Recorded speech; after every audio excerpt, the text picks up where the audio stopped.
Les mots peuvent être des couteaux invisibles, les regards, des mines cachées sous tes pieds, et le silence, une cage qui se ferme sans préavis. Dans ce jeu, la bataille ne se livre pas dans des champs ouverts, mais sur le territoire le plus vulnérable. Ton esprit et ton cœur.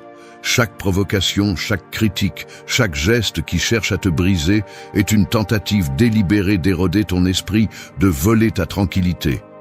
Mais tu n'as pas à être une victime. Tu n'as pas à tomber dans le piège de laisser les autres déterminer ta valeur, ni de laisser les opinions extérieures contrôler ta paix intérieure.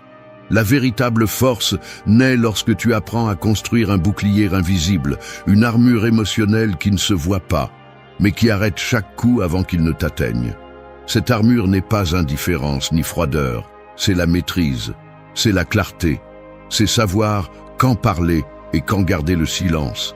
C'est décider ce qui mérite ton énergie et ce qui ne le mérite pas. Ici, je te montrerai comment, pas à pas, tu peux forger cette protection stoïcienne pour que les blessures qu'ils tentent de t'ouvrir n'aient même pas la chance de saigner. Si tu es prêt à arrêter de céder ton pouvoir et à commencer à vivre selon tes propres règles émotionnelles, reste. Parce que ce qui vient n'est pas un autre conseil, mais le début d'une révolution interne. 1. Réponds avec ton silence là où auparavant tu laissais ton âme. Dans un monde où les mots volent comme des flèches et les jugements tombent comme une pluie constante, ton esprit peut devenir un champ de bataille sans répit. Chaque provocation, chaque critique, chaque tentative de te faire sortir de tes gonds est un coup invisible qui érode lentement ta force intérieure. Cependant, la véritable force ne réside pas dans la réponse avec colère, ni dans la justification de chaque blessure, mais dans l'apprentissage de l'utilisation du silence comme l'arme la plus puissante pour te protéger. Il ne s'agit pas d'indifférence ni de se cacher, mais de choisir consciemment quand et comment donner ton énergie émotionnelle. Quand tu apprends à répondre avec le silence, tu élèves en réalité un mur invisible que tout le monde ne peut pas traverser. Ce silence devient un bouclier qui dévie les attaques et protège ton énergie vitale. Tu ne permets pas qu'on te vole ta paix, tu ne donnes pas ton calme à ceux qui cherchent seulement à se remplir à tes dépens émotionnels.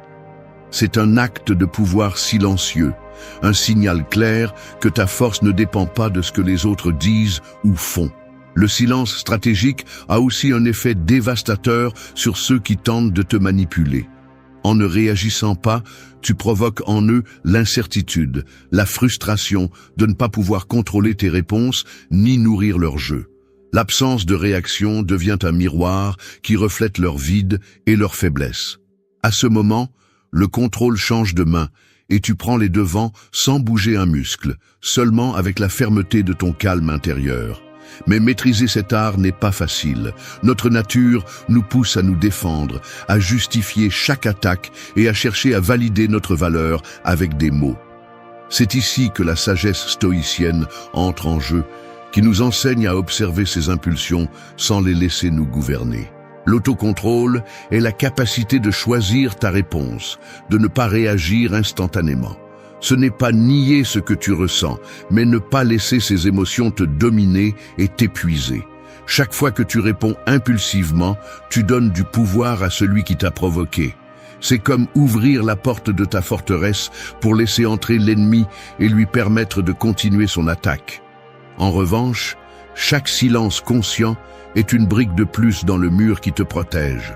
Prends soin de ce mur, renforce ton esprit et conserve ton énergie pour ce qui mérite vraiment ton attention. Cette leçon est la base sur laquelle toute ton armure émotionnelle est construite.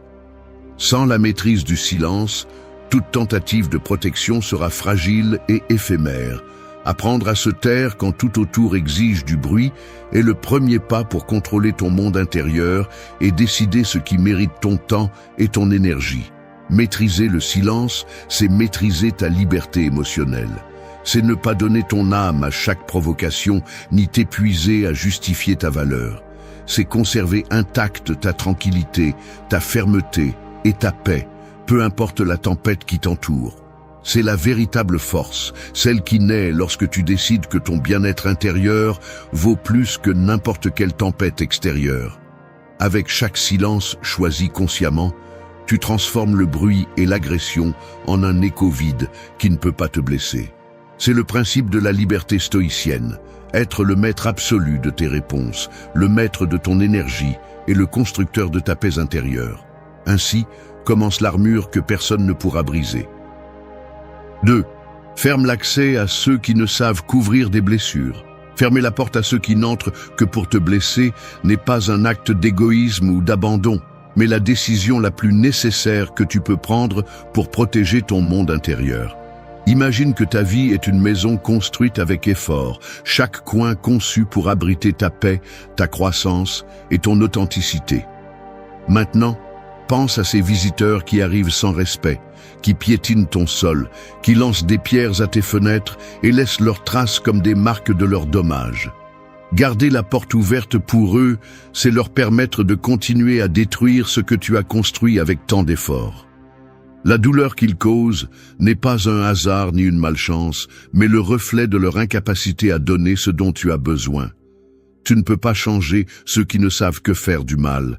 Tu ne peux pas leur apprendre à respecter s'ils ne sont pas disposés à l'apprendre.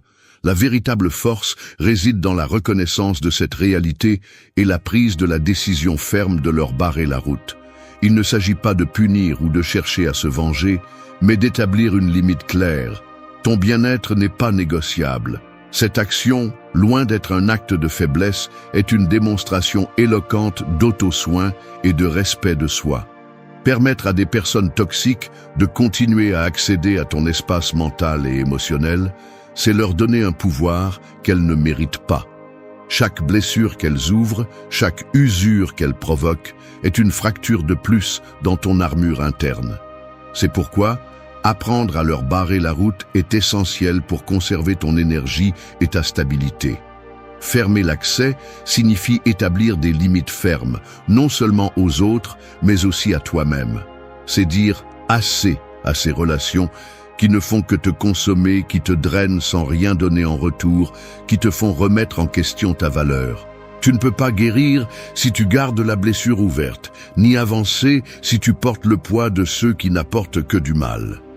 Apprendre à dire non, à déconnecter, à t'éloigner est un signe de maturité émotionnelle que peu sont prêts à exercer. Le plus grand défi est de surmonter la culpabilité ou la peur qui accompagne souvent cette décision. Souvent, nous nous sentons responsables de la souffrance des autres ou nous avons peur d'être seuls si nous fermons les portes. Mais voici la vérité que peu reconnaissent. Tu n'es pas obligé de porter le malaise que les autres génèrent. Ta priorité doit toujours être de protéger ta santé émotionnelle, car c'est la seule façon d'être entier pour ce qui compte vraiment. Ce choix a aussi un effet libérateur. En fermant le passage à ceux qui n'ouvrent que des blessures, tu commences à récupérer ton espace, ton temps et ton énergie. Tu commences à construire un environnement où la tranquillité et le respect sont la norme, pas l'exception. Et cet environnement est la base sur laquelle tu grandiras, avec plus de force et de clarté, sans distraction ni dommages inutiles. Finalement, tu comprendras que la qualité de tes relations définit en grande partie la qualité de ta vie émotionnelle. Tu ne peux pas espérer la paix si tu permets à ceux qui ne savent que blesser de rester présents. C'est pourquoi ferme ces portes avec détermination et sans remords. Fais-le pour toi, pour ton esprit, pour ton âme. La paix que tu cherches commence au moment où tu décides de te protéger avec la même férocité que d'autres essaient de te blesser.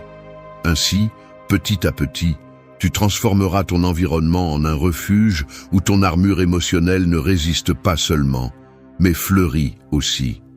Parce que personne ne peut détruire ce que tu as décidé de garder en sécurité. 3. Arrête de te traduire pour ceux qui n'écoutent que ce qu'ils veulent. Parler ta vérité n'est pas un acte de plaisir, ni un exercice pour obtenir l'approbation d'autrui. C'est un engagement envers toi-même. Cependant, trop souvent, nous devenons les interprètes de notre propre vie, nous efforçant de traduire nos pensées, sentiments et actions pour qu'ils correspondent à la narration que d'autres veulent entendre. C'est comme essayer d'écrire un livre pour quelqu'un qui ne lit que les pages qui lui conviennent, en ignorant le reste. Cette usure, ce besoin constant d'expliquer et de justifier, est une fuite silencieuse de ton énergie et de ton authenticité. La réalité est que tu ne peux pas contrôler comment les autres interprètent ce que tu dis ou fais. Peu importe combien tu essaies d'adapter ton message, il y aura toujours quelqu'un qui ne sélectionne que ce qui confirme ses préjugés ou ses désirs. Essayer de te traduire pour eux, c'est donner ta liberté émotionnelle et ton intégrité. C'est offrir une version diluée, fragmentée et souvent déformée de toi-même, dans l'espoir vain d'être accepté ou validé. Ce schéma est un piège qui nourrit l'insécurité et perpétue l'épuisement émotionnel. Chaque fois que tu te forces à expliquer ou à accommoder ta vérité, tu baisses ta garde, tu fragmentes ton armure émotionnelle et tu permets à d'autres de te manipuler sans même s'en rendre compte. L'effort constant pour être compris et accepté crée une vulnérabilité inutile qui devient un puits sans fond. Arrêter de te traduire pour ceux qui n'écoutent que ce qu'ils veulent signifie reprendre le contrôle sur ta narration interne et externe. Cela signifie être fidèle à toi-même, peu importe si les autres décident de comprendre ou non. C'est un acte de courage que beaucoup évitent parce qu'il implique de confronter la solitude que peut apporter l'authenticité. Mais c'est le seul chemin vers la véritable liberté émotionnelle. Être authentique ne signifie pas partager tout ni chercher l'approbation à chaque mot. C'est plutôt décider quoi communiquer et quoi réserver et le faire à partir d'un lieu de clarté et de fermeté, non de besoin ou de peur. C'est comprendre que ta valeur n'est pas conditionnée à l'interprétation externe, mais à la cohérence avec tes propres principes et sentiments. Cette étape est cruciale, car elle te libère du lourd fardeau de devoir constamment te justifier. Lorsque tu te détaches du besoin d'être parfaitement compris par les autres, ton esprit devient plus léger et ton énergie se concentre sur ce qui compte vraiment. Ton armure émotionnelle se renforce car il n'y a plus de fissures ouvertes par l'urgence de te traduire ou de plaire. Cette leçon invite à un changement profond dans ta relation avec toi-même et avec les autres. Elle te défie d'accepter que tu ne peux pas contrôler la perception d'autrui et que c'est bien d'être mal compris parfois, tant que tu restes fidèle à toi-même. C'est comprendre que le respect de soi est la base pour construire des liens sains et durables. Rompre avec le besoin de te traduire pour les autres est aussi un acte d'amour-propre. C'est reconnaître que ta paix mentale et émotionnelle vaut plus que tout malentendu ou rejet qui pourrait survenir. C'est prioriser ton intégrité et ton bien-être sur l'acceptation superficielle que certains cherchent à t'accorder.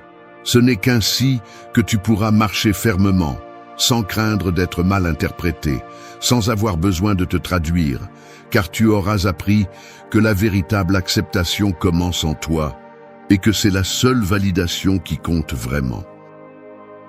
4. Disparais sans préavis de l'endroit où tu prétendais être toi.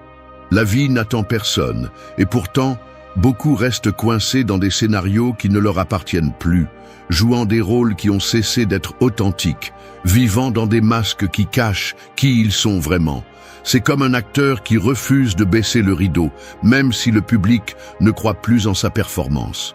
Prétendre, s'adapter excessivement ou rester dans un endroit où tu n'es pas toi-même est la façon la plus sûre de se perdre, de s'épuiser jusqu'à l'épuisement émotionnel et mental.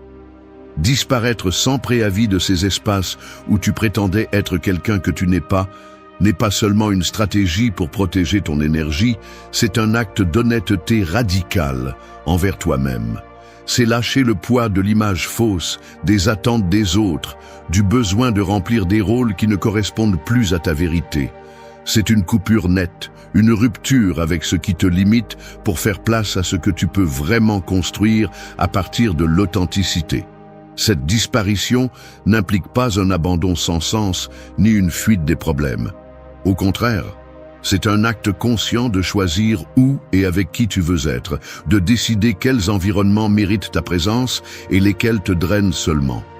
Vivre en prétendant non seulement épuise ton énergie, mais aussi brouille ta clarté et t'éloigne de ton but. Reconnaître quand il est temps de disparaître de ces situations est essentiel pour protéger ta force émotionnelle. Le défi est que disparaître de l'endroit où tu prétendais être toi-même génère souvent une résistance externe et des doutes internes.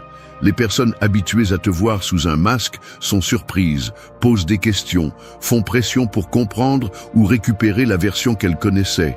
Cependant, cette réaction n'est rien de plus que le reflet de l'impact que ta décision d'être réelle, et non seulement un reflet de ce que les autres attendent. Ce n'est pas ta responsabilité de justifier ce changement ni d'expliquer chaque détail. Le silence et l'absence parlent d'eux-mêmes. En disparaissant sans préavis, tu crées un espace de respect de soi et d'auto-soin. Tu ne restes pas coincé dans des explications qui prolongent seulement l'épuisement émotionnel. C'est un geste de libération qui marque un avant et un après. Un point de basculement où tu choisis ton bien-être sur la complaisance ou la conformité. Dans cet acte, ton armure émotionnelle se renforce parce que tu renforces ton autonomie et tes limites. De plus, cette disparition stratégique sert à briser des chaînes invisibles. Souvent, nous prétendons pour maintenir des relations, éviter des conflits ou remplir des rôles sociaux imposés. Mais cette constante prétention est une cage qui limite ta croissance et te transforme en prisonnier d'une version qui n'est pas la tienne. En disparaissant, tu envoies un message clair. Ta vérité n'est pas à vendre et ta paix n'est pas négociable. Ce processus, bien que nécessaire, peut être solitaire et douloureux. Laisser derrière soi des lieux, des personnes ou des versions de soi-même est une forme de deuil qui exige du courage et de l'acceptation. Mais ce n'est qu'à travers cette rupture authentique que tu peux ouvrir la voie à une renaissance émotionnelle, à la reconstruction d'une identité solide qui ne dépend pas de l'approbation externe. Comprendre que disparaître sans préavis n'est pas abandonner, mais se protéger est la clé pour ne pas ressentir de culpabilité ni de peur. Tu ne fuis pas, tu choisis de vivre avec intégrité et clarté. Cette intégrité est la base sur laquelle se construit ton armure stoïcienne, celle qui te protège de l'épuisement et te permet d'avancer sans te perdre. Enfin, cette leçon invite à embrasser le pouvoir du détachement conscient. Apprendre à lâcher ce qui ne te sert plus sans demander la permission ni donner d'explication est un acte de liberté. C'est reconnaître que ta valeur ne réside pas dans le fait de plaire ou de satisfaire, mais d'être fidèle à toi-même, même si cela signifie disparaître pour te retrouver. 5. Libère-toi de la faim d'être vu. Tu passes ta vie à construire des façades, à chercher des angles, à polir des mots, à affiner des gestes. Tout cela pour être remarqué, pour que quelqu'un de l'extérieur confirme que tu existes, que tu as de la valeur, que tu es suffisant. Comme si la validation venait avec un sceau externe, comme si tu avais besoin d'être en vitrine pour sentir que tu es vivant. Cet épuisement est brutal. C'est comme courir dans une roue qui ne s'arrête jamais, parce que plus tu t'efforces d'être vu, plus tu t'éloignes de toi-même. La faim d'être vu n'est pas un caprice, c'est une blessure. Une blessure qui naît lorsque l'on t'apprend que ta valeur dépend du nombre de personnes qui t'applaudissent, qui te choisissent, qui te prêtent attention. Mais lorsque tu vis à partir de ce besoin, tu deviens esclave. Chaque mot qui ne reçoit pas de réponse fait mal. Chaque silence d'autrui est interprété comme un rejet. Chaque absence est ressentie comme un abandon. Et petit à petit, tu commences à te modeler pour plaire, pour t'intégrer, pour être tout ce qu'ils attendent, sauf toi. Ce schéma émotionnel est addictif, parce que parfois ça marche, parfois on te regarde, parfois on t'applaudit, parfois on te choisit, et alors tu crois que tu vas bien, que tu avances, que tu grandis. Mais ce n'est pas réel, tu ne fais qu'alimenter une dépendance. Parce que dès que ces regards disparaissent, tu t'effondres. Et ce vide n'est comblé par aucun like, aucun compliment, aucune validation externe. Libère-toi de cela. Lâche-le sans peur. Parce que tant que tu auras besoin d'être vu, tu seras toujours prêt à te trahir pour ne pas passer inaperçu. Et le plus dangereux n'est pas de ne pas être vu par les autres, mais de cesser de te voir toi-même. T'abandonner intérieurement pendant que tu t'efforces de briller à l'extérieur. C'est la véritable perte. C'est la renonciation que personne ne remarque, mais qui te coûte le plus. Le stoïcisme enseigne que tu ne dois pas mettre ta paix entre des mains que tu ne peux pas contrôler, que qui tu es ne doit pas dépendre de ce que les autres voient, disent ou pensent. Le véritable maîtrise émotionnelle commence lorsque tu apprends à te voir clairement, sans besoin de reflets étrangers. Quand ta présence n'est pas un spectacle, mais une affirmation silencieuse de ton authenticité. Cela ne signifie pas te fermer au monde ou vivre comme une ombre. Cela signifie choisir d'où tu agis. Cela signifie parler parce que tu as quelque chose à dire, non parce que tu veux être entendu. Cela signifie marcher fermement, même si personne ne regarde. Cela signifie te soutenir, même dans l'invisibilité. Parce que la vraie liberté arrive lorsque tu n'as plus besoin d'attirer l'attention pour te sentir important. Et ici se produit quelque chose de puissant. Lorsque tu ne cherches plus à être vu, tu deviens impossible à ignorer. Parce que ton énergie change. Tu n'es plus un mendiant émotionnel. Tu es une présence qui ne rivalise pas, qui ne se vend pas, qui ne s'explique pas. C'est ce qui a le plus d'impact.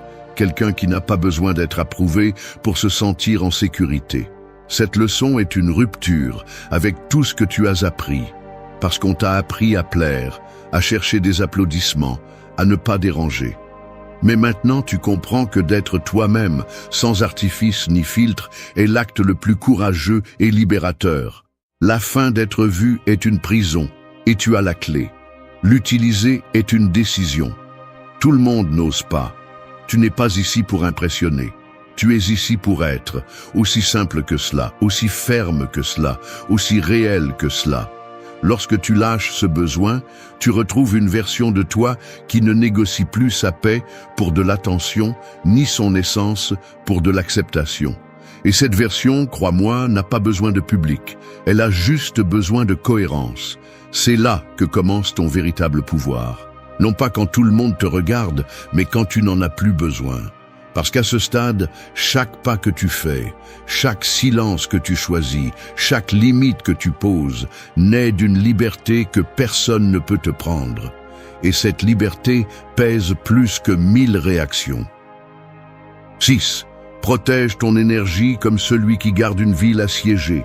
Ton esprit est une ville entière, avec des rues qui sont des pensées, des temples qui représentent tes valeurs, des murs qui marquent tes limites, et un centre qui garde ce qu'il y a de plus précieux, ton énergie vitale. Mais si tu ne prends pas soin de cette ville, si tu laisses ses portes grandes ouvertes, n'importe qui peut entrer. Certains arrivent avec des sourires, mais apportent le chaos. D'autres se présentent avec des problèmes qu'ils ne veulent pas résoudre, juste décharger. Et pendant que tu te démènes pour maintenir l'ordre, ils occupent ton espace intérieur sans permission, sans respect, sans conscience. Protéger ton énergie n'est pas être égoïste, c'est comprendre que chaque jour, tu as une quantité limitée d'attention, de temps, de clarté et d'émotion. Tu ne peux pas la donner à n'importe qui comme si elle ne valait rien. Parce que le prix de permettre à n'importe qui d'entrer dans ta ville est trop élevé. Anxiété, fatigue mentale, épuisement physique, bruit intérieur. Et quand la ville est assiégée par des exigences étrangères, par des relations toxiques, par des conversations vides ou par des drames qui ne te concernent pas, il devient impossible de maintenir le calme et la direction. Le problème est que beaucoup croient que être accessible tout le temps est un acte de bonté. Ils confondent disponibilité avec générosité et finissent par être la décharge émotionnelle de tous ceux qui ne veulent pas se confronter à eux-mêmes. Ton énergie n'est pas une ressource infinie. Chaque fois que tu la cèdes sans filtre, tu perds une partie de toi. Et quand tu le fais fréquemment, tu te déconnectes. Tu ne sais plus ce que tu penses, ce que tu ressens, ce dont tu as besoin.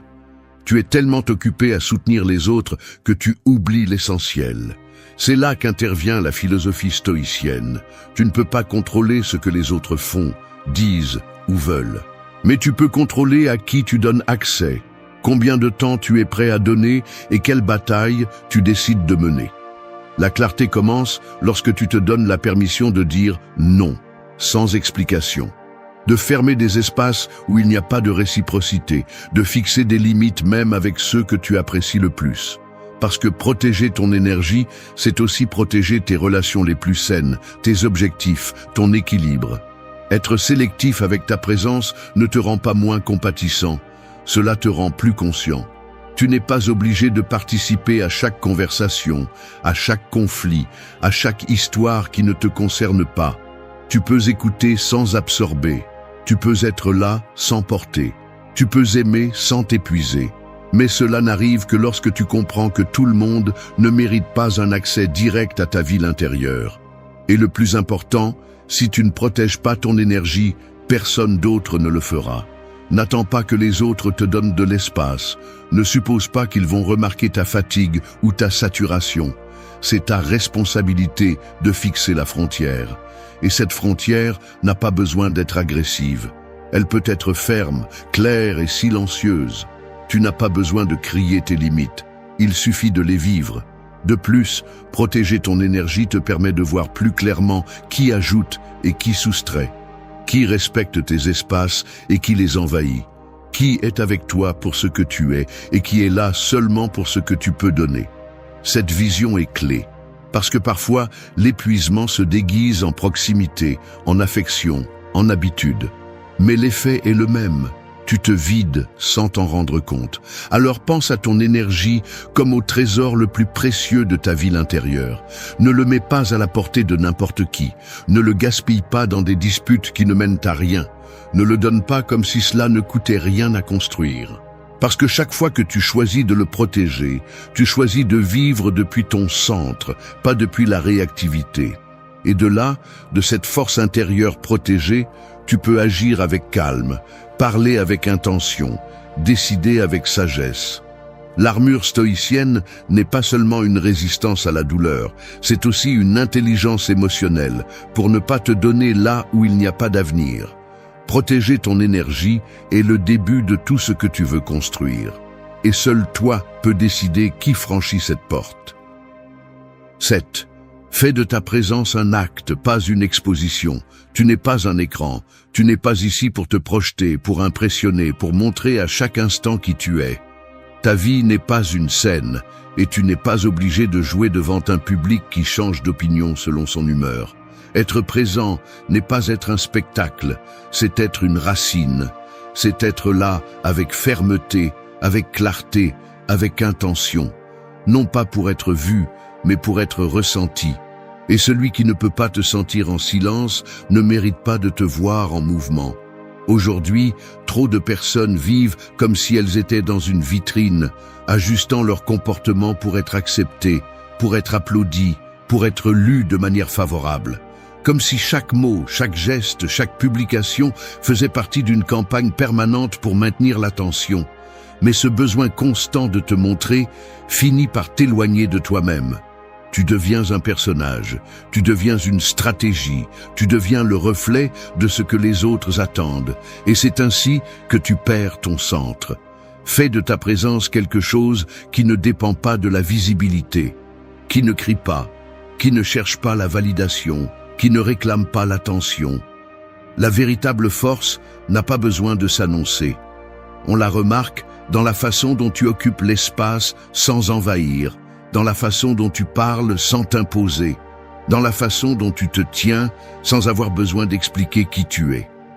C'est la différence entre quelqu'un qui a besoin d'être vu et quelqu'un qui sait déjà ce qu'il vaut. Le stoïcisme enseigne que la vertu n'a pas besoin d'ornement, que l'important n'est pas de paraître mais d'être, et cela s'applique aussi à ta façon d'être.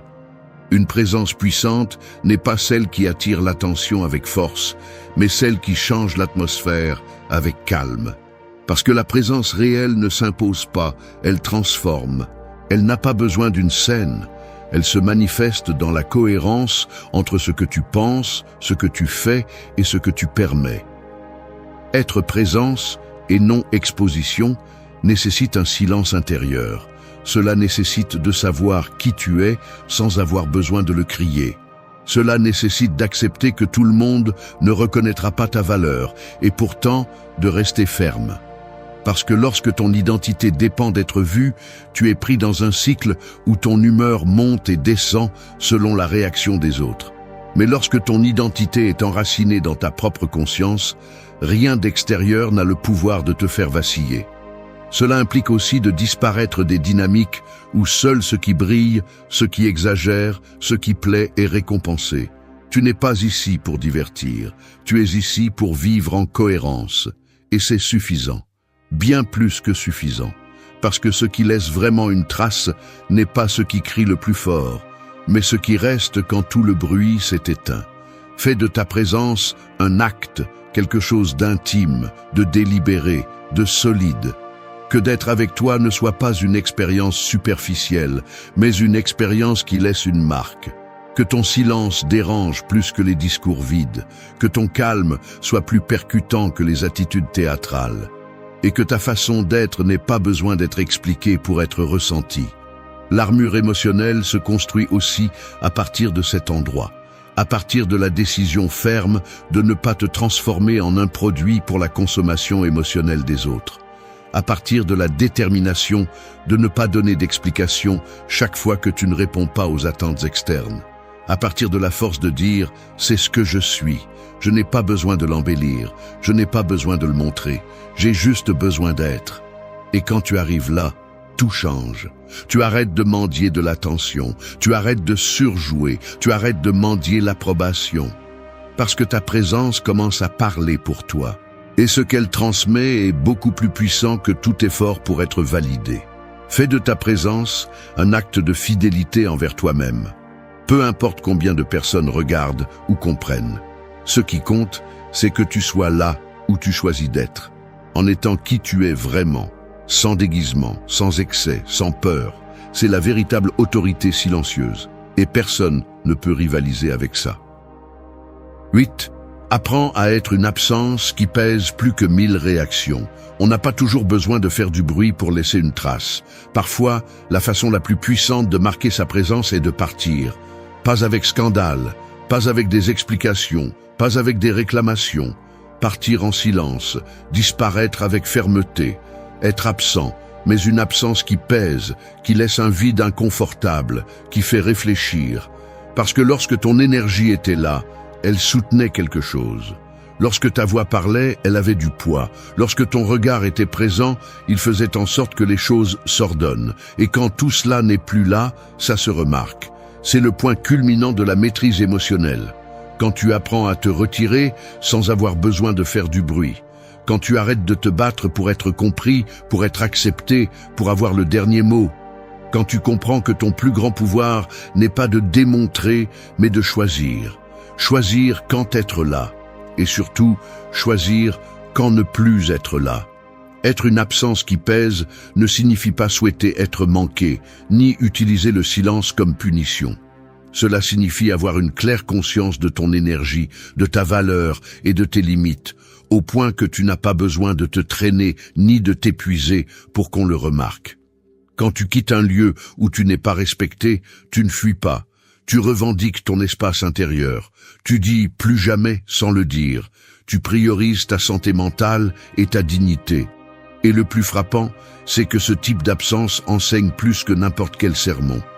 Parce qu'il oblige les autres à faire face à la réalité qu'ils prétendaient ne pas voir. À se demander pourquoi tu n'es plus là, à sentir le poids de ce qu'ils tenaient pour acquis. Et peut-être comprendront-ils, ou peut-être pas. Mais cela n'a plus d'importance, car tu n'es pas là pour attendre d'être compris. Tu es là pour vivre en cohérence. C'est l'essence de l'armure émotionnelle stoïcienne. Tu ne réagis pas, tu n'implores pas, tu n'exposes pas ton âme à ceux qui ne savent pas en prendre soin. Tu agis seulement avec conviction. Et quand c'est nécessaire, tu te retires avec la même paix avec laquelle tu es entré. Sans ressentiment, sans drame, sans besoin de justifier, juste avec la clarté que ton énergie n'appartient plus là. Parce qu'il ne s'agit plus de prouver qui tu es. Il s'agit de protéger qui tu es, de garder ton feu intérieur, de prendre soin de ta dignité comme on prend soin d'une flamme sacrée.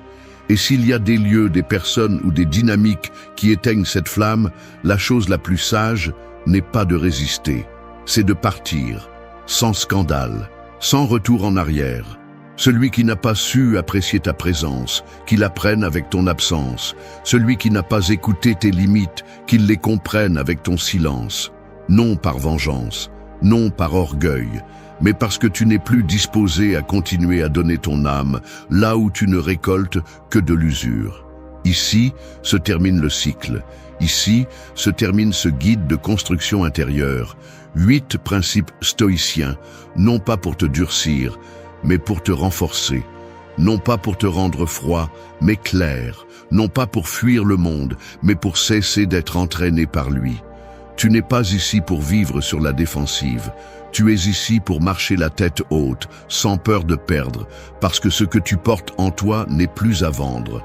Que chaque leçon de ce chemin ne reste pas seulement en parole, mais en acte. Qu'on le remarque dans ton silence, dans ton calme, dans ton retrait ferme, et que, lorsque le monde ne comprend pas ta transformation, tu te dis simplement « Je ne suis plus celui qui réagit, je suis celui qui choisit ». Et dans ce choix commence ta véritable liberté. Merci d'être resté jusqu'à la fin de la vidéo. Si vous avez tout vu, commentez « Je suis stoïcien » comme notre signe secret, indiquant que vous êtes un véritable apprenant du stoïcisme. N'oubliez pas de vous abonner et de liker la vidéo si elle vous a plu. Rendez-vous dans la prochaine vidéo et rappelez-vous, continuez à cultiver votre esprit stoïque. Faire confiance à quelqu'un, c'est comme laisser les clés de ta maison sur la table et te retourner. Il n'y a pas de cadenas, il n'y a pas de caméra, juste un choix. Croire que cette personne ne va pas franchir de limites. Mais la vérité est que beaucoup n'entrent pas pour t'accompagner.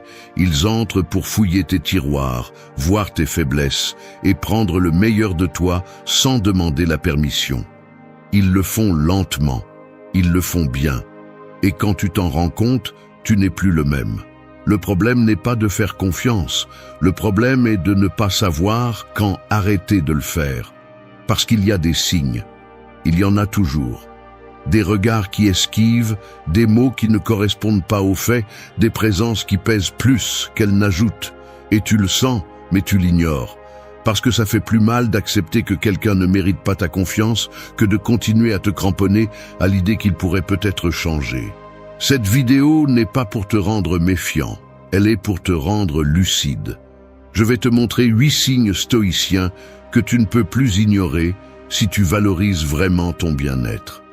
8 attitudes qui semblent petites, justifiables, voire humaines, mais qui, si tu les permets, finissent par détruire ta paix intérieure, ta dignité et tes relations les plus importantes. Il ne s'agit pas de juger, il s'agit de se réveiller, d'apprendre à voir clairement ce que ton intuition t'a déjà crié maintes fois. Reste jusqu'à la fin, parce que si quelque chose de cela te résonne, ce n'est pas un hasard, c'est le moment précis où tu arrêtes de te mentir pour commencer à te protéger. 1. Quand les mots trahissent la vérité. Les mots, lorsqu'ils sont utilisés avec sincérité, sont comme des ponts. Ils rapprochent, ils connectent, ils construisent quelque chose entre deux personnes qui n'existaient pas auparavant. Mais lorsqu'ils sont utilisés pour tromper, ils deviennent des pièges bien déguisés. On n'entend pas de cris, il n'y a pas d'insultes ni de violence.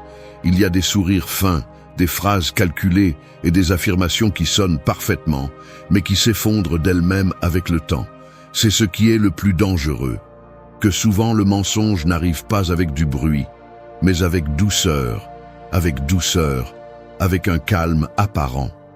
Une personne qui ment constamment ou déforme la vérité ne te vole pas seulement des données ou des faits. Elle te vole la clarté, elle te vole du temps, elle te vole la confiance. Parce que quand quelqu'un dit une chose et en fait une autre, il commence à te faire douter de ce que tu vois, de ce que tu ressens, de ce que tu sais. Et c'est là que commence le véritable dommage. Quand tu commences à te remettre en question, simplement parce qu'une autre personne a décidé de ne pas être honnête avec toi. Les stoïciens comprenaient que la vérité était une forme de vertu, pas une option, pas un ornement, mais un pilier. Pour eux, vivre en accord avec la nature signifiait vivre en cohérence. Et le mensonge brise cette cohérence à la racine. Une personne qui a besoin de cacher, de déformer ou de modifier constamment ce qu'elle dit n'est pas en paix avec elle-même. Et si elle n'est pas en paix avec elle-même, elle aura du mal à t'offrir quelque chose de stable. Le problème, c'est qu'au début, tout semble inoffensif. Un petit mensonge, une omission, une histoire qui change selon le jour. Et toi, pour ne pas vouloir créer de conflit, pour ne pas paraître exagéré, tu choisis de laisser passer. Mais chaque mensonge que tu pardonnes est une fissure de plus dans le lien. Et quand tu voudras le réparer, ce ne sera plus une fissure, ce sera un abîme. Il ne s'agit pas de demander la perfection, mais bien d'exiger l'honnêteté. Parce que si les mots ne sont pas alignés avec les faits, alors tout ce que tu construis avec cette personne est basé sur une illusion. Et les illusions, aussi belles soient-elles, ne soutiennent pas une vie réelle. Un signe clair que tu ne peux pas faire entièrement confiance à quelqu'un, c'est lorsque tu as besoin de vérifier, de comparer, de chercher des incohérences. Lorsque ces récits ont plus de versions qu'une pièce de théâtre. Lorsque les explications arrivent tard ou avec des modifications suspectes. Et surtout, lorsqu'après les avoir confrontés, le problème finit par être ta réaction, pas leur mensonge. Les stoïciens ne criaient pas face à la trahison. Ils agissaient. Ils coupaient fermement ce qui n'était pas en harmonie avec leurs principes. Et c'est ce que tu dois aussi faire. Parce que chaque fois que tu permets à un mensonge de passer comme si de rien n'était, tu dis que ta paix mentale vaut moins que le confort de ne pas confronter. Demande-toi ceci avec une froideur totale. Combien de fois vas-tu encore laisser quelqu'un te dire ce que tu veux entendre, au lieu de ce qui est réellement? Combien de temps vas-tu encore investir dans quelqu'un qui ne respecte même pas la valeur de ta confiance? Si les mots de quelqu'un ne peuvent pas supporter le poids de la vérité, alors ils ne méritent pas de tenir une place dans ta vie. La sincérité n'est pas un luxe, c'est le minimum. Et si quelqu'un ne peut pas te donner cela, tu peux te donner la liberté de t'éloigner, sans drame, sans bruit, juste avec dignité. 2. L'art silencieux de manipuler avec la culpabilité. Certaines personnes n'élèvent pas la voix pour te contrôler. Elles utilisent leurs blessures comme des chaînes. Elles ne te crient pas dessus, ni ne t'imposent quoi que ce soit. Mais elles te chargent d'une culpabilité que tu n'as jamais demandée. C'est comme si tu vivais avec une alarme allumée tout le temps. N'importe quel mot de ta part peut les blesser. N'importe quelle limite que tu poses les blesse. N'importe quelle décision personnelle devient un acte d'égoïsme. Et toi, sans t'en rendre compte, tu commences à vivre en fonction de ne rien leur briser alors qu'ils n'hésitent pas à te briser. Ce type de manipulation est l'un des plus dangereux car il ne se présente pas comme une menace. Il se déguise en fragilité. Il ne vient pas du pouvoir, mais de la supposée faiblesse. Après tout ce que j'ai fait pour toi, je ne m'attendais pas à ça de ta part. Si tu m'aimais, tu ne me ferais pas ça. Et ainsi, sans que tu t'en rendes compte, ce que tu ressens n'est pas la liberté, c'est la dette émotionnelle. Tu paies des factures que tu n'as même pas signées. Du point de vue stoïcien, céder à ce type de manipulation est une forme d'esclavage émotionnel. Épictète parlait de la liberté intérieure comme le plus grand bien de l'être humain. Et rien ne te vole plus cette liberté que de te sentir responsable de l'état émotionnel d'une autre personne. Parce qu'une chose est d'accompagner. Une autre très différente est de porter la vie émotionnelle de quelqu'un qui ne veut pas prendre la responsabilité de lui-même. La culpabilité est une arme de contrôle millénaire. Elle est utilisée dans les familles, les amitiés, les relations amoureuses, les environnements de travail. Et bien souvent, elle n'est même pas intentionnelle. Mais cela ne la rend pas moins destructrice. Une personne peut te manipuler avec sa tristesse, son silence, son langage corporel. Elle peut te faire sentir que tout ce que tu fais est mal si cela ne tourne pas autour de ses besoins. Et cela, peu à peu, éteint ta voix intérieure. Le plus tordu, c'est qu'au début, cela ressemble à de l'affection. Cela ressemble à une connexion. Ils te disent qu'ils le font parce qu'ils tiennent à toi, parce qu'ils ressentent beaucoup, parce qu'ils ne savent pas comment gérer leur douleur. Et toi, par empathie, par compassion, ou simplement pour ne pas blesser, tu cèdes. Mais chaque fois que tu cèdes un peu plus, tu perds une partie de toi. Parce que tu es modelé par la culpabilité, pas par l'amour. Un signe clair que tu ne peux pas faire entièrement confiance à quelqu'un est lorsque tout ce que tu fais doit être approuvé, expliqué ou négocié. Lorsque ta liberté émotionnelle dépend de son approbation constante. Lorsque dire non devient une cause de drame. Lorsque poser une limite te transforme en le méchant de l'histoire. Les stoïciens enseignaient que personne ne devrait avoir de pouvoir sur ton esprit sans ton permission. Et cette forme de manipulation entre juste là où tu crois que tu es en train de faire le bien. Mais être bon n'est pas la même chose qu'être manipulable, et prendre soin de l'autre ne peut pas impliquer de te trahir toi-même. Tu n'es le thérapeute de personne. Tu n'es pas ici pour combler des vides que tu n'as pas créés. Tu n'as pas l'obligation de soutenir celui qui utilise sa douleur comme une forme de contrôle. L'amour ne se mesure pas par combien tu sacrifies, mais par combien tu peux être toi-même sans te sentir coupable. Alors, la prochaine fois que quelqu'un te fait sentir que tu échoues parce que tu penses à toi, arrête-toi. Observe. Demande-toi si tu fais vraiment du mal ou si tu récupères simplement ton espace. Parce que si chaque décision que tu prends avec liberté provoque une crise chez l'autre, peut-être qu'il n'y a jamais eu d'amour, juste une forme très élégante de dépendance. Et tu n'es pas ici pour être une extension émotionnelle de personne. Tu es ici pour vivre avec vérité, avec force et avec intégrité, comme un véritable stoïcien. 3. La tempête émotionnelle qui ne prévient jamais. Certaines personnes sont comme un temps imprévisible. Un jour, elles te caressent avec du soleil. Le lendemain, elles te frappent avec une tempête sans préavis. Il n'y a pas d'avertissement, pas de logique, pas de modèle. Il n'y a que toi, essayant de comprendre ce que tu as fait de mal. Pourquoi l'atmosphère a changé? Pourquoi quelque chose qui semblait calme est soudainement devenu insupportable? Et le problème n'est pas seulement le chaos, c'est que ce chaos t'entraîne, te contamine, te fait vivre en alerte constante. Tu ne sais jamais quel mot, quel geste, quel silence déclenchera la prochaine catastrophe. Quand quelqu'un n'a pas le contrôle de ses émotions, il finit par faire vivre les autres sous leurs conséquences. Sa colère, sa tristesse, sa frustration se déversent sur toi comme si c'était ta responsabilité. Et le pire, c'est qu'avec le temps, tu commences à t'adapter. Tu marches avec précaution, tu choisis tes mots comme si tu marchais sur du verre, tu caches tes émotions pour ne pas ajouter plus de feu à son instabilité. C'est là que tu perds ta liberté, c'est là que tu cesses d'être toi. La philosophie stoïcienne nous met en garde contre cela. Marc Aurèle disait que nous ne pouvons pas contrôler les actions des autres, seulement comment nous y répondons.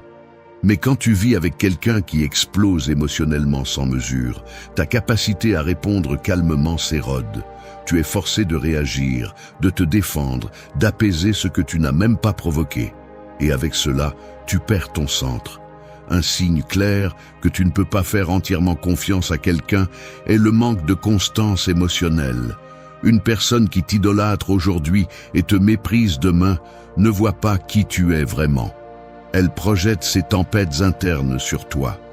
Et si tu acceptes ces allées et venues comme normales, tu finis par croire que l'amour c'est ça. Survivre aux sautes d'humeur des autres. Ce type de personne a tendance à se justifier avec des phrases comme « je suis comme ça »,« j'ai du mal à me contrôler »,« je ne le fais pas avec de mauvaises intentions ». Mais quand le modèle se répète, quand chaque semaine il y a une explosion, une crise, des excuses vides, tu dois voir la réalité pour ce qu'elle est. Tu n'es pas face à quelqu'un qui veut s'améliorer. Tu es face à quelqu'un qui a fait de son manque de contrôle une façon de manipuler l'environnement. Et toi, qui es peut-être plus serein, plus réfléchi, plus loyal, te retrouves entraîné dans un champ de bataille émotionnelle qui ne te concerne pas. Tu essaies d'aider, tu essaies de comprendre, tu justifies même. Mais il y a une ligne que tu ne dois jamais franchir, celle de permettre à quelqu'un d'autre de transformer ta tranquillité en son terrain de décharge. Les stoïciens ne craignaient pas les émotions, mais ils les mettaient à leur place. Ressentir n'est pas le problème. Le problème est d'agir comme un esclave de ses émotions, et pire encore, d'utiliser les autres comme bouclier ou exutoire. Tu n'es pas ici pour absorber les tempêtes des autres. Tu es ici pour construire ta paix. Et si quelqu'un n'est pas capable de se réguler lui-même, il ne mérite pas d'être si près de toi. Demande-toi ceci avec honnêteté. Combien de fois as-tu dû modifier ton comportement pour éviter que quelqu'un explose? Combien de fois as-tu caché ta tristesse ou ta joie par peur de sa réaction? Si c'est constant, ce n'est pas de l'amour, ce n'est pas de l'amitié, ce n'est pas de la sollicitude. C'est un déséquilibre déguisé en lien. L'amour sain ne t'oblige pas à marcher avec peur. La véritable amitié ne te fait pas douter de si aujourd'hui tu seras bien accueilli ou attaqué. Celui qui t'apprécie cherche à être stable, pas parfait, mais conscient de l'impact qu'il a sur toi. Si quelqu'un refuse de grandir émotionnellement, tu as tout à fait le droit de t'éloigner, non pas par lâcheté, mais par respect pour toi-même. Parce que ta paix ne doit pas dépendre de l'humeur de personne. Et cela, même si ça fait mal de l'accepter, est une des formes les plus profondes d'amour de soi. 4. Tes limites ne sont pas négociables. Il y a ceux qui n'entrent pas dans ta vie. Ils s'infiltrent. Ils ne frappent pas à la porte. Ils la tâtent. Ils ne demandent pas la permission. Ils se faufilent à travers la fente de ton silence. Et si tu n'es pas ferme, si tu n'es pas éveillé, quand tu t'y attends le moins, ils sont déjà assis à ton centre, exigeants, jugeants, manipulant. C'est ainsi que beaucoup de personnes te volent la paix, non pas avec des cris, mais avec de petites invasions qu'ils déguisent en affection, des blagues qui sont en réalité du mépris, des conseils qui sont du pur contrôle. Tu penses que tu cèdes par amour, mais ce que tu fais, c'est te livrer par peur. Peur de déranger, de paraître égoïste, qu'on te laisse si tu mets un frein. Et alors tu laisses passer, une fois, deux fois, beaucoup de fois. Et chaque fois que tu tais ce qui te dérange, chaque fois que tu permets quelque chose que tu sais n'est pas bien, tu enseignes qu'avec toi on peut pousser, entrer et désordonner. Les limites ne sont pas des murs pour éloigner les gens, ce sont des filtres qui protègent ton intégrité. Et celui qui se fâche quand tu les mets n'est pas intéressé à te connaître, il est intéressé à te contrôler. C'est la différence.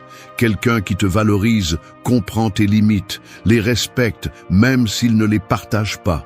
Quelqu'un qui cherche seulement ce qu'il veut va essayer de les briser jusqu'à ce que tu te brises. Pour les stoïciens, l'autocontrôle est l'un des plus grands actes de liberté.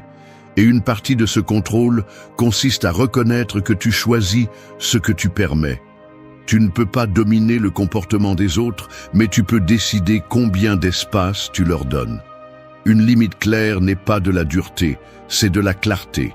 C'est dire « jusqu'ici, je ne négocie pas ceci, je ne répète pas ceci, je ne permets plus ceci ». Si tu as besoin d'expliquer 1000 fois pourquoi quelque chose te blesse, si chaque limite devient une bataille, si chaque décision propre se transforme en une blessure étrangère, alors tu n'es pas avec quelqu'un qui te respecte, tu es avec quelqu'un qui te teste. Et cela, à long terme, te fatigue plus qu'une trahison ouverte. Le problème n'est pas que les gens testent tes limites, cela arrive. Le problème est que tu les laisses sur papier et non en action. Parce qu'une limite sans conséquence ne sert à rien. Si quelqu'un insiste pour franchir une ligne que tu as déjà tracée, il ne suffit pas de le répéter. Tu dois agir, t'éloigner, couper l'accès, arrêter de justifier l'injustifiable. Et non, ce n'est pas facile, mais c'est nécessaire, parce que celui qui se moque de ta limite aujourd'hui sera celui qui la détruira demain. Et si tu ne la protèges pas, personne d'autre ne le fera pour toi. Alors, répète-le avec fermeté. Tes limites ne sont pas une suggestion, elles sont une norme. Tu n'es pas dur, tu es loyal envers toi-même. Tu ne fermes pas ton cœur, tu fermes la porte à ceux qui ne savent pas en prendre soin. Et cela ne te rend pas froid, cela te rend fort, parce que celui qui mérite d'être près de toi n'a pas besoin de franchir tes limites pour le prouver. 5. Absent quand on a le plus besoin d'eux. Certaines personnes sont comme des lumières d'urgence. Elles n'apparaissent que lorsque tout s'effondre, mais jamais lorsque tu es en train de le reconstruire. Ou pire encore, elles disparaissent juste au moment où tu as le plus besoin d'elles. Elles sont expertes pour t'accompagner dans les bons moments, quand il y a des sourires, des succès ou des célébrations. Mais dès que le silence, le chaos ou la douleur arrivent, elles disparaissent sans laisser de traces. Et le plus douloureux n'est pas leur absence, c'est de réaliser que tu étais là pour eux quand tu aurais tout laissé tomber pour être là. Les relations sont mises à l'épreuve dans la tempête, pas dans la journée ensoleillée. Et l'absence dans les moments critiques parle plus fort que n'importe quel mot. Tu peux recevoir 1000 beaux messages, 1000 promesses, 1000 excuses, mais si quand tu es tombé, il n'y avait personne de l'autre côté, cela ne s'oublie pas, parce que la présence émotionnelle ne se feint pas. On la ressent ou on ne la ressent pas. Et quand quelqu'un choisit de ne pas être là, il prend aussi une position, même s'il la dissimule avec des excuses. Du point de vue stoïcien, l'un des piliers du caractère est la responsabilité affective. Il ne s'agit pas d'être toujours physiquement présent, mais de montrer un véritable engagement envers ceux que nous prétendons valoriser. Sénèque disait que les vrais amis se reconnaissent quand la vie sert, parce que c'est là qu'il n'y a plus de place pour feindre, pour plaire, pour bien paraître. Il ne reste que la vérité.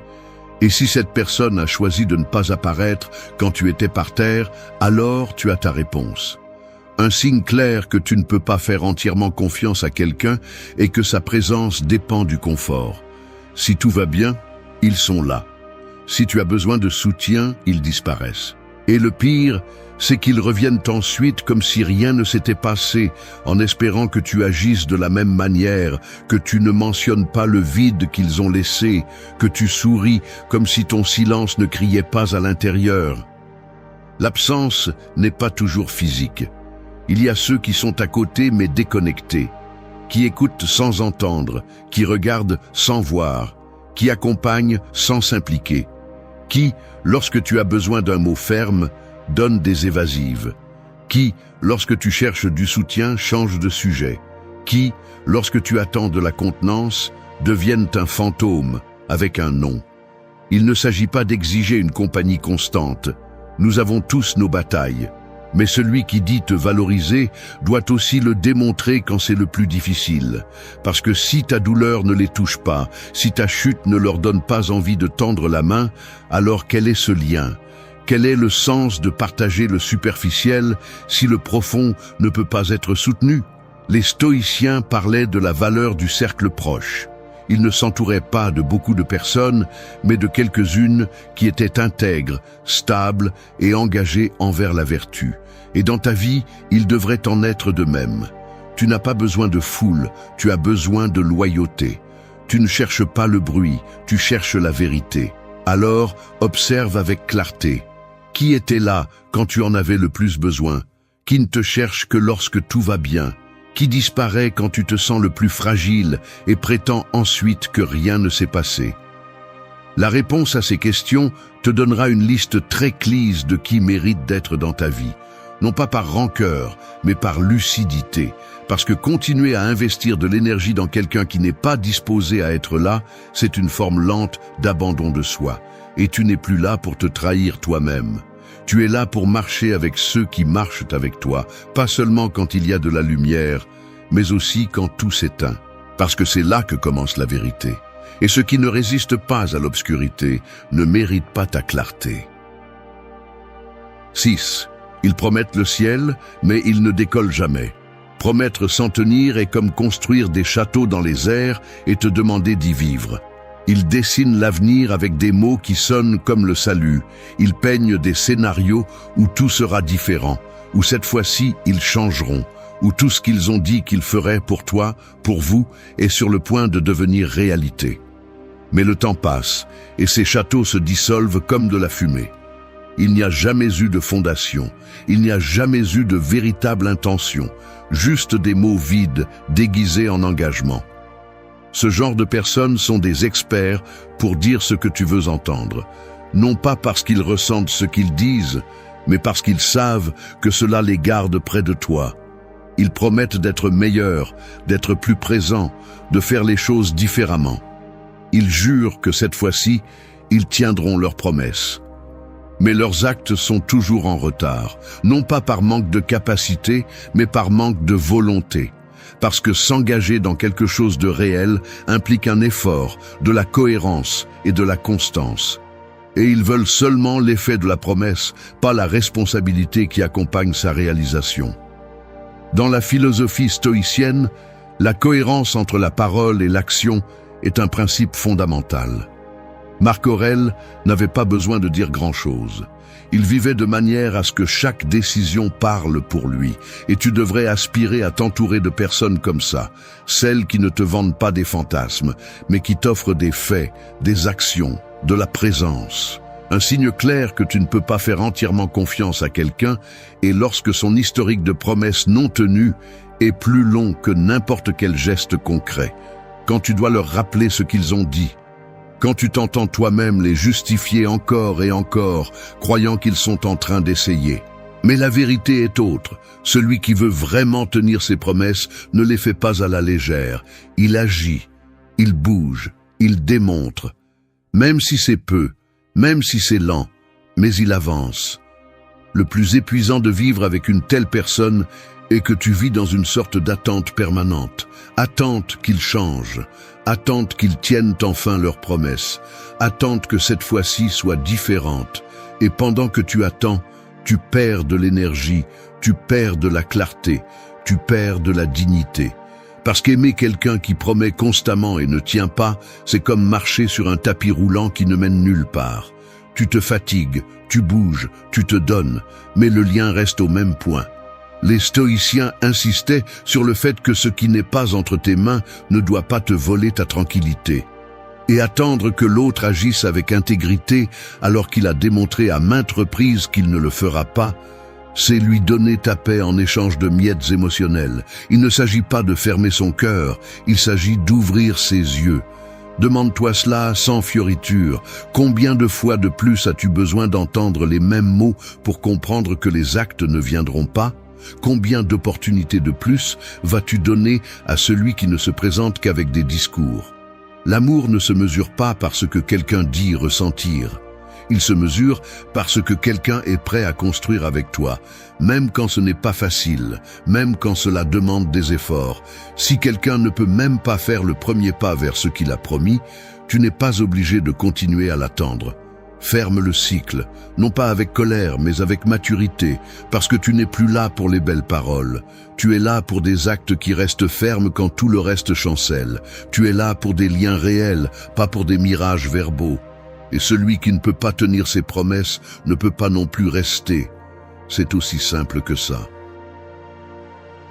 7. Affronter les tiens, leur stratégie parfaite. Certains ne t'attaquent pas directement, ils sèment le doute en toi. Ils sont comme des termites dans une structure solide. Ils travaillent en silence, de l'intérieur, affaiblissant tout ce qui était auparavant solide. Ils ne renversent pas ton monde d'un seul coup, ils le font lentement, en s'insinuant dans ton esprit, en questionnant ceux qui t'entourent, en semant des conflits là où régnait auparavant la paix. Et tu ne le vois pas au début, parce qu'ils le font avec soin, avec des phrases déguisées en préoccupation. Es-tu sûr que cette personne te veut du bien ? Moi, à ta place, je me méfierais de lui. Je ne veux pas m'immiscer, mais ce type de manipulation est l'un des plus toxiques et des plus difficiles à identifier, car il ne se présente pas comme une confrontation ouverte, mais comme une apparente loyauté. Mais leur objectif est clair, t'isoler. Éliminer toute personne qui pourrait te donner une autre perspective, qui pourrait te faire voir ce que tu ne veux pas voir. Peu à peu, ils te convainquent que seuls eux te comprennent, seuls eux te soutiennent, seuls eux sont de ton côté. Et quand ils y sont parvenus, tu n'as plus personne avec qui confronter la réalité. Il ne te reste que leur version. Les stoïciens valorisaient profondément le jugement personnel. Épictète disait que celui qui contrôle ton esprit te contrôle entièrement. Et il n'y a pas de moyen plus efficace de te manipuler que de rompre tes liens avec les autres, d'affaiblir ton réseau de soutien. Une personne qui te met en opposition avec tes proches ne cherche pas ton bien-être, elle cherche le pouvoir. Parce que tant que tu es en conflit avec les tiens, tu es vulnérable. Et la vulnérabilité est le terrain parfait pour que le contrôle s'installe. Un signe clair que tu ne peux pas faire entièrement confiance à quelqu'un est lorsque chaque conversation avec cette personne se termine par des doutes sur quelqu'un d'autre. Quand tu te remets en question pour des choses qui étaient claires auparavant. Quand tu as l'impression de devoir justifier tes relations, tes amitiés, tes décisions, comme si tu devais quelque chose à quelqu'un qui n'observe que de l'ombre. Ne confonds pas la sincérité avec la manipulation déguisée. Une personne peut te donner son avis, oui. Mais si cet avis crée toujours une distance entre toi et ceux qui t'aiment, quelque chose ne va pas. Tu n'es pas face à quelqu'un qui prend soin de toi. Tu es face à quelqu'un qui veut te garder pour lui seul.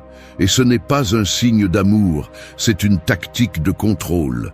Souvent, nous justifions ce comportement en pensant que c'est parce qu'il m'aime, parce qu'il me protège, parce qu'il se soucie de mon bien-être. Mais l'amour sain n'a pas besoin de t'isoler. L'amour sain te connecte, il ne te divise pas. Il te fait voir plus clairement, pas avec plus de peur. Il te renforce avec les tiens, il ne te les arrache pas.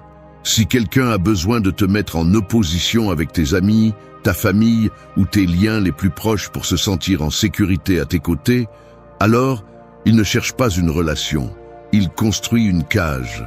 Peut-être élégante, peut-être décorée de doux mots, mais une cage quand même. Le véritable amour ne craint pas la pluralité. Il n'a pas besoin de rivaliser avec d'autres affections. Celui qui t'aime vraiment sait que ta liberté émotionnelle n'est pas une menace, c'est un signe qu'il peut te faire confiance. Et si quelqu'un ne supporte pas de te voir connecté avec les autres, ce qu'il craint n'est pas de te perdre, mais de perdre le contrôle qu'il a sur toi. Réfléchis calmement. Pense à ces fois où tu as commencé à te disputer avec tes proches après avoir parlé à cette personne. Comment peu à peu tu t'es éloigné de tout ce qui était important pour toi auparavant. Comment aujourd'hui tu as l'impression de devoir choisir entre ta paix avec les tiens ou ton lien avec celui qui prétend t'aimer. Si cela te parle, ne l'ignore pas. Tu n'exagères pas. Tu te réveilles. Et ce réveil est la seule chose qui peut te rendre la clarté. Parce que celui qui veut vraiment ton bien ne voudra jamais te mettre contre ta racine. Au contraire, il t'encouragera à guérir, à te connecter, à vivre avec plus de vérité. Et cela ne se fait jamais en semant la distance, mais en construisant la confiance. 8. Quand aimer devient un sacrifice inutile. Parfois, l'amour devient un autel où tu es le seul à t'agenouiller. Tu donnes, tu offres, tu soutiens, tu justifies. Et de l'autre côté, il n'y a pas de réciprocité, juste une présence vide qui reçoit sans rendre, qui exige sans remercier, qui reste seulement tant que tu continues à saigner émotionnellement pour maintenir un lien qui est déjà mort. Il n'y a pas de tempête, pas de trahison ouverte, mais il y a quelque chose de pire, l'usure silencieuse d'un amour qui ne coule que dans une direction. Ce type d'amour, celui qui ne tient que parce que tu ne lâches pas, est un piège déguisé en loyauté. Parce que quand tu aimes à partir du sacrifice constant, de l'abandon de toi-même, de l'espoir qu'un jour l'autre se réveillera, tu n'es pas dans une relation. Tu es dans l'attente. Et cette attente consomme ce que tu as de plus précieux. Ton énergie, ton estime de toi, ta capacité à croire en l'amour véritable. Pour les stoïciens, tout ce qui nous éloigne de la vertu, de la paix intérieure, de la cohérence avec soi-même, doit être révisé et, si nécessaire, abandonné. Et aucun type de relation, aussi intense qu'elle puisse paraître, ne mérite de prendre la place de ton centre si elle exige que tu te déformes pour la soutenir. L'amour ne devrait pas faire mal tout le temps. Il ne devrait pas se sentir comme une dette éternelle. Il ne devrait pas devenir une croix que tu portes seul pendant que l'autre te regarde sans bouger. Un signe définitif que tu ne peux pas faire entièrement confiance à quelqu'un est lorsque ta présence devient invisible, lorsque tes besoins sont une nuisance, lorsque tes limites sont prises comme une attaque, lorsque l'amour que tu donnes devient quelque chose que l'autre attend, non pas comme un cadeau, mais comme une obligation. À ce stade, ce que tu donnes n'est plus de l'amour, c'est de la résistance, et personne ne devrait résister par amour. L'amour sain ne t'oblige pas à te traîner pour être vu. Il te regarde, il prend soin de toi, il te soutient. Et c'est là que tout ce que nous avons vu se connecte. Parce que si quelqu'un te ment, te manipule, te déstabilise, franchit tes limites, t'abandonne, promet en vain, te confronte à tes proches et te demande quand même de continuer à aimer, alors ce que tu as n'est pas une relation. C'est un don unilatéral déguisé en lien. Et ce n'est pas de la noblesse. C'est de l'abandon de soi. Tu mérites un amour qui ne t'exige pas de renoncer à toi-même pour le mériter, qui ne t'oblige pas à éteindre ta voix pour maintenir la paix, qui ne te met pas à l'épreuve chaque jour comme si tu étais en compétition pour une place que tu devrais déjà avoir gagnée par ta simple présence. Tu mérites un amour où tu peux être toi, sans peur, sans tension, sans le poids constant de devoir tout soutenir tout seul. Et si ce scénario a résonné en toi, si tu as reconnu ne serait-ce qu'un de ces signes chez quelqu'un de proche, il est temps d'ouvrir les yeux. Non pas pour rompre avec colère, mais pour guérir avec fermeté. Non pas pour fuir l'amour, mais pour choisir mieux. Parce que ce qui ne protège pas ta paix ne mérite pas ta présence. Parce que ce qui exige que tu te sacrifies complètement, ce n'est pas de l'amour, c'est de la dépendance. Et parce que rester à côté de quelqu'un qui ne prend pas soin de toi est la façon la plus silencieuse de te trahir toi-même. Aujourd'hui, c'est toi qui décides. Aujourd'hui, tu brises le cycle. Aujourd'hui, tu choisis ta tranquillité au-dessus du bruit. Parce qu'aimer ne devrait jamais te coûter ton âme. Et celui qui ne peut pas t'accompagner sans exiger que tu te vides ne mérite pas de continuer à faire partie de ton chemin. Aussi clair que ça, aussi stoïcien que ça. Merci d'être resté jusqu'à la fin de la vidéo. Si vous avez tout vu, commentez « Je suis stoïcien » comme notre signe secret, indiquant que vous êtes un véritable apprenant du stoïcisme. N'oubliez pas de vous abonner et de liker la vidéo si elle vous a plu. Rendez-vous dans la prochaine vidéo et rappelez-vous, continuez à cultiver votre esprit stoïque.